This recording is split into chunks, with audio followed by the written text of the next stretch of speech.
Hace más de 20 años, un chico de 13 años fue víctima de un hecho que marcó su vida en el colegio católico en el que asistía. Allí convivía muchas horas, muchas esperanzas y muchos sueños. El victimario era un religioso.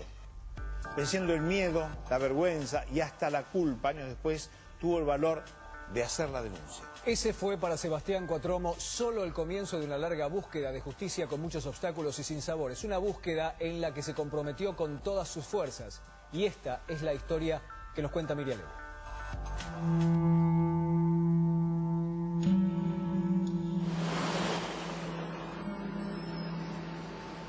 Sebastián tenía 13 años. Era un chico como tantos, en Caballito. Muy dedicado a sus estudios de escuela primaria. Estaba terminando mi escuela primaria en 7º grado, acá en la ciudad de Buenos Aires. Digamos, eso era el centro de mi vida en ese momento. Yo iba a un colegio privado católico, el Colegio Marianista del barrio de Caballito. Su felicidad estaba amenazada. Yo tenía mucho miedo a ser expulsado del colegio, porque al año siguiente, a quienes continuásemos en el colegio, nos iba a tocar compartir las aulas con chicas. Y a veces, en cierto tono intimidatorio, se agregaba: acá va a haber gente que sobra. Pero algo más había pasado. Sebastián y sus amigos más cercanos, por pintar con tiza el frente de la casa de un compañero, habían sido sometidos a una especie de proceso. Quien era nuestro maestro titular en ese 7º grado, nos hace pasar al frente, a mí y a todo mi grupo de amigos, y nos somete a una suerte de juicio e invita al resto de los compañeros a que cuenten si nosotros habíamos cometido otro tipo de episodios o de hechos similares a ese. Desgraciadamente muchos compañeros levantan la mano. Cuando termina esto, yo tenía la sensación muy clara de que a fin de año me iban a echar. El hermano Fernando Pisiocchi, un joven marianista, le propuso entonces a Sebastián y un compañero ir a la colonia del colegio. Se acerca y nos dice que él estaba al tanto de nuestra situación, de nuestra posibilidad de ser expulsados, pero que a sus ojos éramos buenos chicos, que él nos invitaba, nos pedía que fuésemos a la colonia, donde él iba a observar nuestro desempeño, y si nosotros hacíamos las cosas bien, él nos ofrecía poder interceder para que nosotros no fuésemos expulsados. Sebastián y su amigo no lo dudaron. Saca a la derecha. Sebastián vuelve al lugar donde su maestro y pastor lo hizo víctima de algo incomprensible para él. El asedio de Pisiocchi empezó ni bien subieron al micro. Empezamos a tener la sensación de un acoso físico, muy claro, muy desagradable. Me acuerdo que él hasta pretendía sentarse en el medio de los dos, o que alguno se sentase a upa de él. Cuando llegaron a la colonia, en Córdoba, Pisiocchi los aisló. Decide enviarnos a mi amigo y a mí a dormir a esta habitación que estaba separada físicamente de las del resto de los alumnos. Por motivos que desconocíamos, que resultaban siempre arbitrarios, resolvía, por ejemplo, dejarnos sancionados. A mí, por ejemplo, me dejaba encerrado en la habitación y a mi compañero lo mandaba hacia el campo. No podíamos participar de las actividades cotidianas de la colonia, que más que nada consistían en juegos, actividades deportivas. Cuando llegaba la noche, había un virtual toque de queda. Los chicos eran confinados en la habitación 3. Este es un salón de juegos. Este es un salón de juegos y esta es... Sí, tendría que ser la habitación número 3. El hermano Pisiocchi hacía una ronda a la hora de dormir. Un poco ahí a la espera de que algún alumno hablase o encendiese una luz para reprimirlo y sancionarlo sacándolo fuera de la colonia. Fuera de la colonia, les advertía Pisiocchi, había peligros. Pero había una casita blanca acá. Básicamente lo que nos asustaba era la leyenda de la presencia de una especie de muerta viva. A muchos, francamente, nos daba mucho miedo la posibilidad de acercarnos a esta casita y mucho más estar ahí de noche y solos y confinados por una sanción disciplinaria.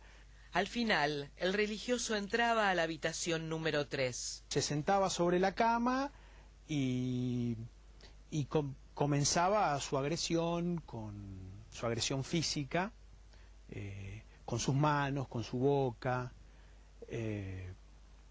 y digamos, toda esta agresión culminaba con una manipulación que él hacía de mis genitales. Y al mismo tiempo, mientras esto sucedía, mis otros compañeros estaban como paralizados, cada uno en su cama, paralizados por el temor. Esto que sucedía nos resultaba como devastador. Sebastián no pudo contarle nada a nadie.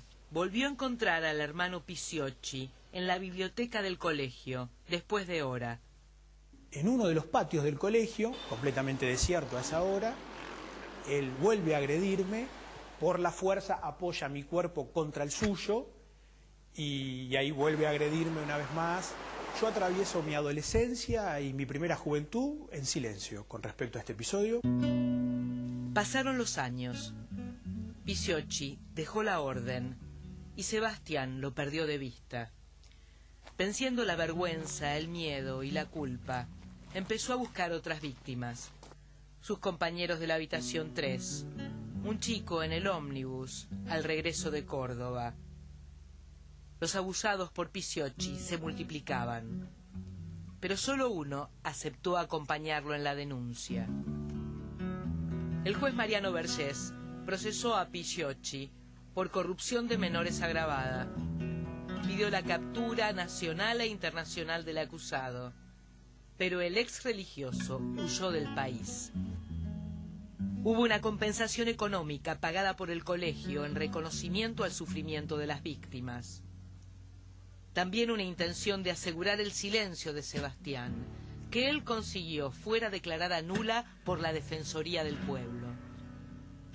Sebastián consiguió que la escuela admitiera su responsabilidad con una carta de disculpas que se le entregó en un acto privado en el colegio. Cuando me tocó mi turno, antes de hablar, me acuerdo que me quebré y lloré y emocionado dije, yo siento que esto es una victoria, yo siento que esto es un triunfo que estamos logrando a pesar de ustedes. Es un triunfo de la lucha de las víctimas. Pero Piciocchi estaba prófugo.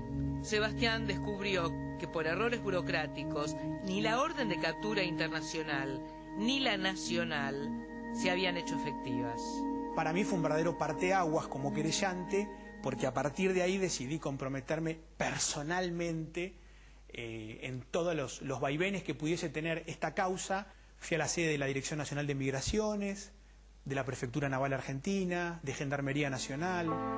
Finalmente, Piciocchi fue detenido en los Estados Unidos mientras vivía en este departamento de la ciudad de Los Ángeles. Usaba una identidad falsa, la de un mexicano, y trabajaba enseñando español. Piciocchi pasó 3 años en los penales de Lancaster, California, y Pearsall, Texas. Desde ahí peleó denodadamente para no ser extraditado a la Argentina. Llegó incluso a pedir asilo político. Quiso sustentar una supuesta y delirante condición de perseguido político en nuestro país en el presente. Finalmente, Fernando Enrique Piciocchi, ex integrante de la Orden de los Marianistas, acusado de corrupción de menores, fue extraditado en el 2010. Para Sebastián llegó la hora de la justicia. A los horrores más inconcebibles realmente se los puede enfrentar, afrontar, reparar de alguna manera, casi en ciertos términos curarnos, ¿no? Hablar cura. Yo creo que sí, sí, claro. Sí, claro.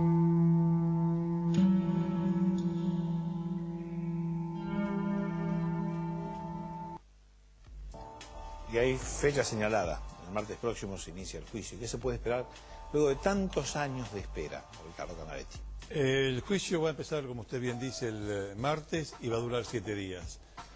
Yo quisiera destacar la entrevista de Miriam Lewin y quisiera destacar en la entrevista el testimonio contundente y espeluznante de este hombre.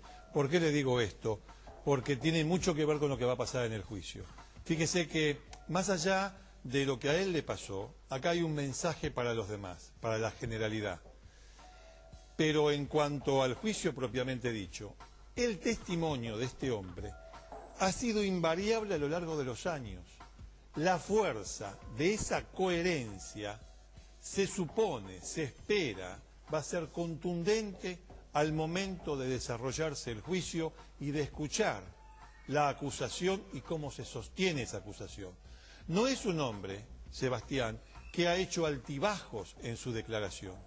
Es un hombre que ha mantenido siempre el relato, y este relato de lo que le pasó a él, que puede servir incluso para los demás y para pensar este tema, va a ser, se espera, de una importancia decisiva en el juicio contra este maestro, contra este acusado de abusar, siendo maestro de un nene de 13 años. Es muy contundente el testimonio en el trabajo de Miriam Lewin. Muy contundente el testimonio, por Muy eso firme. decía, para destacarlo. Llamó la atención, ¿no?, que parece que había muchos otros, pero solo uno lo acompañó en la denuncia. Por eso vale subrayar la entereza de este hombre que sobrelleva esto, que se puede curar, como él dice, pero además el mensaje para los demás, el mensaje de lo que esta lucha significa.